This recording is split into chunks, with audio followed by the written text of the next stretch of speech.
वह जन्म नहीं लेते पर वह हैं। वह मृत्यु को नहीं जानते फिर भी अनंत काल से जागरूक हैं। वह बोलते नहीं फिर भी उनके मौन में समस्त ब्रह्मांड की ध्वनि है। यही है महाअवतार बाबा जी। भारत की दिव्य भूमि पर असंख्य आर्षि मुनियों ने जन्म लिया, आत्म साक्षात्कार किया और फिर ब्रह्म से लीन हो गए। परंतु महाअवतार बाबा जी उन दिव्य आत्माओं में से हैं जो न कभी जन्मे और न कभी मरे। वे हैं कालातीत योगी। कालातीत का अर्थ होता है समय से परे, जहां न अतीत का बंधन है न भविष्य की छाया। ऐसा कोई योगी जो कभी बूढ़ा नहीं होता, जिसका शरीर शुद्ध चेतना से बना है और जो आज भी हिमालय की किसी शांत गुफा में बैठा संपूर्ण मानवता के कल्याण हेतु ध्यानरत है, वह है महाअवतार बाबा जी। पर वे केवल हिमालय तक सीमित नहीं, वे हैं हर साधक की आत्मा में, हर उस क्षण में जब कोई योगी अपने भीतर उतरता है, जब कोई आत्मा मैं के पार जाना चाहती है। प्रथम दर्शन, रहस्य का उद्भव। महाअवतार बाबा जी का नाम सबसे पहले व्यापक रूप से तब सामने आया जब परमहंस योगानंद ने अपनी विश्व प्रसिद्ध आत्मकथा योगी कथामृत ऑटोबायोग्राफी ऑफ अ योगी में उनका उल्लेख किया। योगानंद लिखते हैं कि उनके गुरु श्री युक्तेश्वर गिरी और उनके गुरु लाहिड़ी महाशय सभी को बाबा जी के दर्शन हुए थे। परंतु ध्यान देने योग्य बात यह है कि बाबा जी स्वयं कभी केंद्र में नहीं आते। वे केवल उस समय प्रकट होते हैं जब कोई साधक तैयार हो चुका होता है, पूर्ण समर्पण, शुद्ध हृदय और सच्चे आत्मिक पथ पर अग्रसर।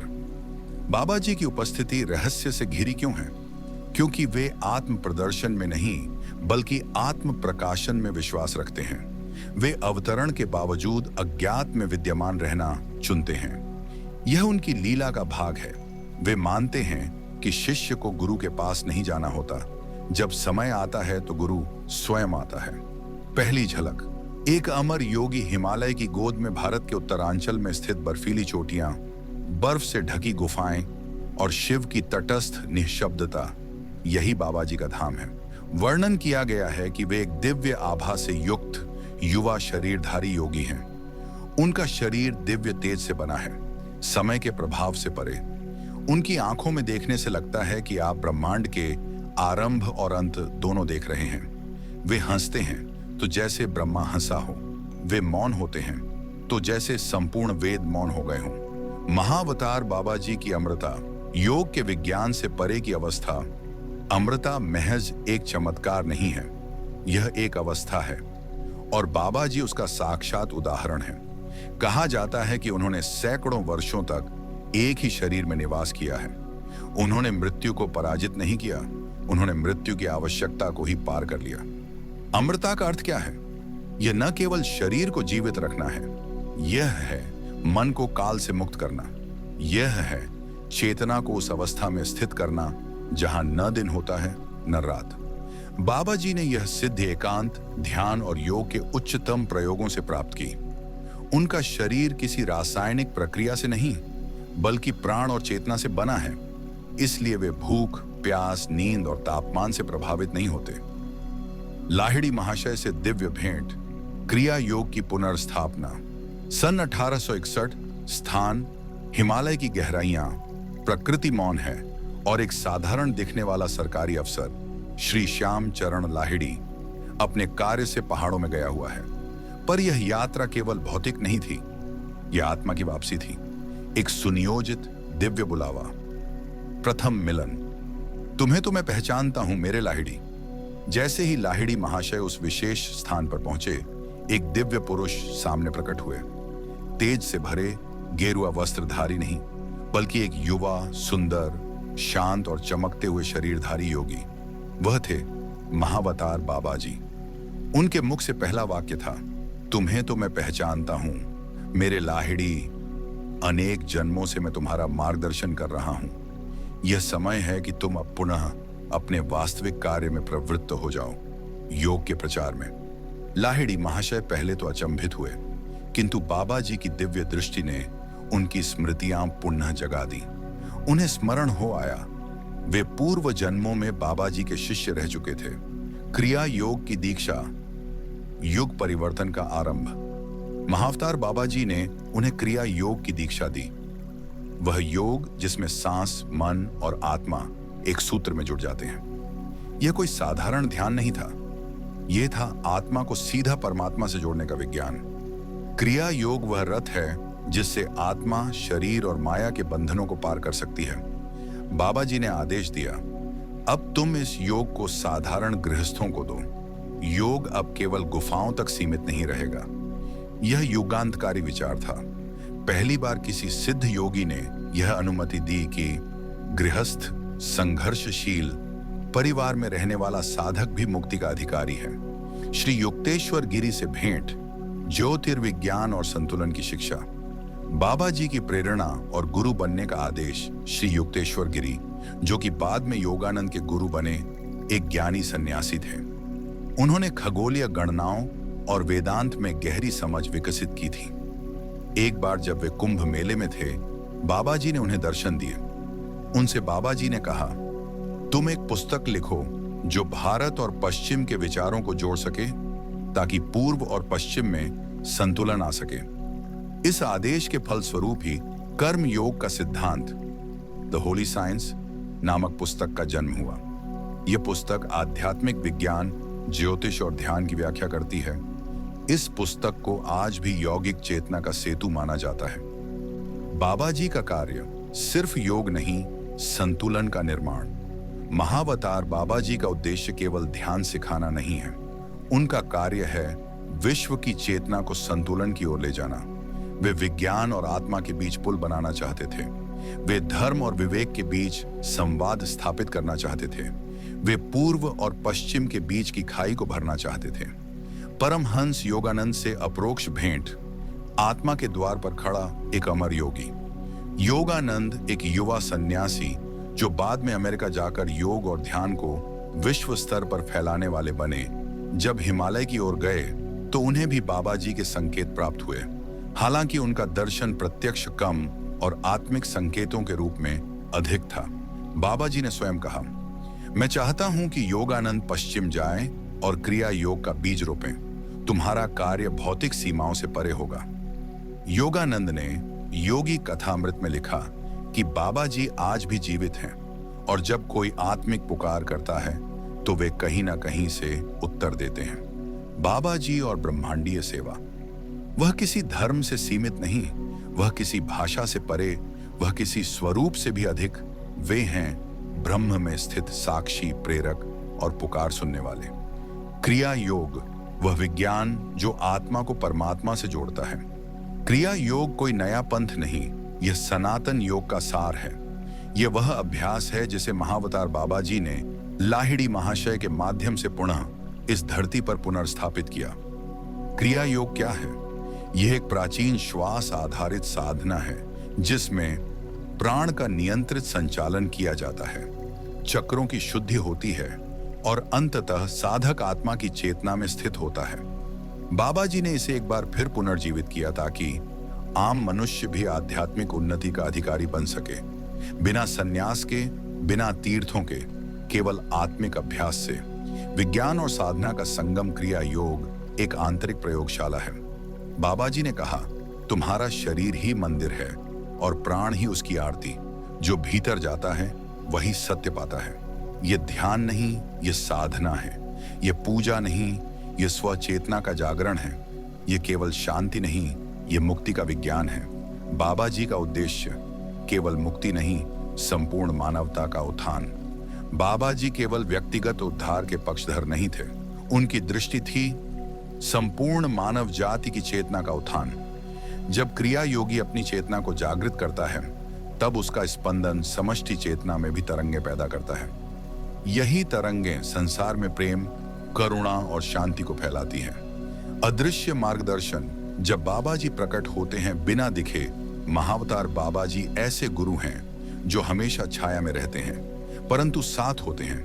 वे केवल उन्हीं को देखते हैं जो तैयार हैं। कई संतों ने लिखा है कि कठिन समय में एक अज्ञात युवक मार्गदर्शन करता है, कोई अदृश्य शक्ति ध्यान में मार्गदर्शन देती है, कोई आंतरिक गुरु अनुभव कराता है और बाद में यह ज्ञात होता है कि वह महावतार बाबा जी ही थे। आइए अब सुनते हैं वे घटनाएं जब महाअवतार बाबा जी ने अदृश्य रूप में साधकों को दर्शन दिए, महाअवतार बाबा जी न तो समय से बंधे हैं, न ही शरीर के नियमों से। वे प्रकट होते हैं तभी जब साधक पूरी तरह तैयार होता है। वे दृष्टिगोचर भी होते हैं और अंतर ध्यान भी, कभी बाहर कभी भीतर। यहाँ प्रस्तुत हैं कुछ प्रसिद्ध और गूढ़ घटनाएं जिनका उल्लेख अनेक संतों, साधकों और योगियों ने किया है। कुछ योगानंद जी की आत्मकथा में, कुछ लोक श्रुतियों में और कुछ आध्यात्मिक अनुभूतियों के रूप में। बनारस गंगा तट पर अद्भुत मिलन। एक युवा साधक जिसका हृदय परमात्मा की खोज में विकल था, गंगा तट पर आया। भीतर कहीं से आवाज आई, तुम्हें एक मार्गदर्शक मिलेगा। वहां पर उसे एक सुंदर तेजस्वी युवक मिला जो गेरुए वस्त्रों में नहीं बल्कि साधारण सफेद धोती में था। उसने साधक को एक चटाई पर बैठाया और कहा, तुम केवल अपनी श्वास को देखो, बाकी सब मैं करूंगा। जैसे ही साधक ने आंखें बंद की, उसे एक दिव्य प्रकाश, कंपन और अनाहत नाद का अनुभव हुआ। जब उसने आंखें खोली, वह युवक वहां नहीं था। बाद में ध्यान में उसे यह अनुभव हुआ, वह कोई और नहीं, स्वयं महाअवतार बाबा जी थे। उत्तरकाशी, जल संकट में कृपा की वर्षा। एक तपस्वी साधक जो हिमालय की कंदराओं में वर्षों से ध्यानरत था, एक दिन तेज बुखार और निर्जलीकरण से संघर्ष कर रहा था। उसके पास पीने को पानी नहीं था और वह मृत्यु के कगार पर था। तभी एक मुस्कुराता हुआ युवक, चमकती आंखों वाला, हाथ में जलपात्र लिए सामने आया। पानी पी लो, ये केवल शरीर का कष्ट है, आत्मा अजर है। साधक ने जल पिया और चेतना लौटी, पर जब उसने धन्यवाद कहने के लिए मुड़कर देखा, वह युवक जा चुका था, बिना किसी पदचिन्ह के। वह दिन और आज का दिन, वह साधक हर दिन बाबा जी को आंतरिक पुष्प अर्पण करता है। ऋषिकेश के एक ध्यान योगी की अनुभूति। एक युवा योगी जो पहली बार हिमालय आया था, गहन ध्यान में बैठा था, पर उसका मन अस्थिर हो गया। वह निराश हुआ और सोचा, शायद यह पथ मेरे लिए नहीं है। तभी भीतर से एक अत्यंत स्पष्ट वाक्य उभरा, तुम अकेले नहीं हो, मैं हूं, चलते रहो, ध्यान ही तुम्हारा मार्ग है। वह वाक्य इतना प्रभावशाली था कि योगी फूट फूट कर रो पड़ा। उसने वर्षों बाद योगानंद की आत्मकथा पढ़ी तो समझ आया, वह आंतरिक वाणी बाबा जी की थी। तिरुवन्नामलाई में रमण भक्त को दृष्टि। एक बार रमण आश्रम के एक ब्रह्मचारी जो उत्तर भारत की यात्राओं से लौटे थे, ने रात्रि में स्वप्न में देखा, एक दिव्य पुरुष हिमालय की चोटी पर बैठे हैं। उनकी आंखों से प्रेम बह रहा है और वे कह रहे हैं, तुम्हारे भीतर जो मौन बोलता है वही मैं हूं। सुबह जब उन्होंने रमण महर्षि को यह बताया तो रमण जी मुस्कुराए और बोले, वे महाअवतार बाबा जी हैं, वे मौन में ही बोलते हैं। विदेशी साधकों की अनुभूति, पश्चिम में बाबा जी की उपस्थिति। परमहंस योगानंद जब अमेरिका में थे तो उनके कई विदेशी शिष्यों ने ध्यान में एक समान अनुभव साझा किया। एक हिमालय जैसा शांत पुरुष जिनकी आंखें समय से परे थीं और जो केवल मौन में बोले, this is not India's treasure, it's yours too, look within. Yogananda ji ने पुष्टि की, तुम्हारे ध्यान में प्रकट होने वाला गुरु महाअवतार बाबा जी ही हैं। साधारण गृहस्थों को भी दर्शन। एक गृहस्थ महिला जो नियमित रूप से सुबह ध्यान करती थी, एक दिन अत्यंत करुणा से भर उठी। उसने भीतर से किसी से कहा, मैंने आपको कभी नहीं देखा, फिर भी मैं आपको खोजती हूं। तभी ध्यान में एक स्वर आया, देखना आवश्यक नहीं, अनुभव ही साक्षात्कार है। उसके बाद उसकी पूरी जीवन शैली बदल गई। वह नियमित ध्यान साधिका बन गई। उसने कभी प्रचार नहीं किया, बस साधना की। बाबा जी की सहायता, एक अदृश्य संरक्षण। कई साधकों ने यह अनुभव किया है कि जब दुर्घटनाएं टलती हैं, जब अचानक कोई दिशा मिलती है, जब अशांत मन शांत हो जाता है, तो भीतर से एक सौम्य अनुभूति आती है, किसी ने बचाया है। और बार बार ध्यान में एक चेहरा उभरता है, शांत, युवा, तेजस्वी बाबा जी। क्या महाअवतार बाबा जी आज भी जीवित हैं? यह प्रश्न अनेक जिज्ञासुओं का रहा है। क्या महाअवतार बाबा जी आज भी इस पृथ्वी पर विद्यमान हैं? उत्तर है हां, परंतु केवल भौतिक रूप से नहीं। बाबा जी की चेतना अब हर साधक के हृदय में, हर ध्यान की मौनता में, हर आत्मिक पुकार में विद्यमान है। महाअवतार होने का अर्थ क्या है? अवतार वह होता है जो धरती पर आता है। महाअवतार वह होता है जो आता नहीं, फिर भी हर काल में उपस्थित रहता है। वह न जन्म लेता है न मृत्यु, वह सदैव बना रहता है। बाबा जी ने कहा, जब तक एक भी आत्मा अज्ञान में है, मैं पृथ्वी पर रहूंगा। निष्कर्ष, आत्मा के भीतर उतरने का आह्वान महाअवतार बाबा जी का जीवन, या यूं कहें उनकी अमर उपस्थिति, हमें एक बात स्पष्ट रूप से सिखाती है। मुक्ति बाहर नहीं, भीतर है। हिमालय केवल पर्वत नहीं, यह प्रतीक है ऊंचाई का, मौन का, आत्मा की ऊर्ध्व गति का। बाबा जी केवल गुरु नहीं, वह प्रकाश का स्रोत हैं, जो दिखते नहीं परंतु हर साधक की यात्रा में साथ होते हैं। आज का आमंत्रण, क्या आप तैयार हैं? बाहर नहीं, भीतर जाने के लिए, दिखावे नहीं, अनुभव की ओर बढ़ने के लिए, बाबा जी को पढ़ने नहीं, अनुभव करने के लिए। क्योंकि जब आप सच्चे हृदय से पुकारते हैं, महाअवतार बाबा जी उत्तर अवश्य देते हैं, शब्दों में नहीं, चेतना में। समापन वंदना। बाबा जी की शांति के स्वर में एक अंतिम संदेश। हे साधक, यदि आज तुम्हारा मन भीग गया हो, यदि तुम्हारी आत्मा में कोई कंपन हुआ हो, यदि इस कालातीत योगी की कथा ने तुम्हारे भीतर मौन और प्रकाश को जन्म दिया हो, तो समझो, यह मात्र एक कथा नहीं, यह तुम्हारी आत्म यात्रा का निमंत्रण है। महाअवतार बाबा जी आज भी जीवित हैं, न गुफाओं में, न पहाड़ों में, बल्कि हर उस साधक के भीतर जो स्वयं को खोजने का साहस करता है। वह साधक तुम भी हो सकते हो। यदि तुम पूछो, मैं कैसे प्रारंभ करूं, तो उत्तर है मौन से, ध्यान से और एक नम्र प्रार्थना से। हे बाबा जी, मुझे मार्ग दिखाओ। बाबा जी से जुड़ने के लिए मंत्रों की नहीं, बल्कि मौन की आवश्यकता है। उनके प्रेम को अनुभव करने के लिए कर्म कांडों की नहीं, बल्कि शुद्ध हृदय की जरूरत है। अब जब यह कथा पूर्ण होती है, तो यह अंत नहीं, यह एक नवीन आरंभ है तुम्हारी आत्मा की यात्रा का।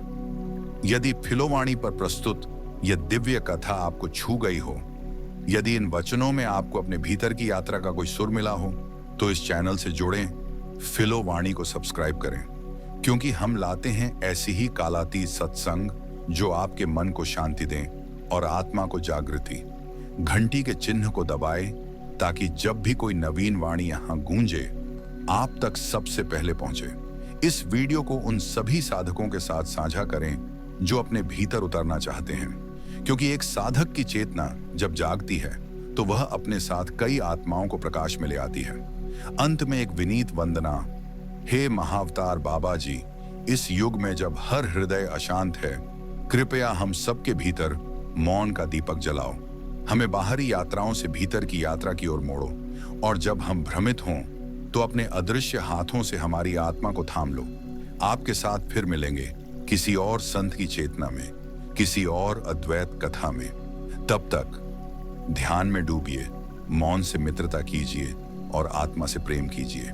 जय गुरुदेव, जय महाअवतार बाबा जी।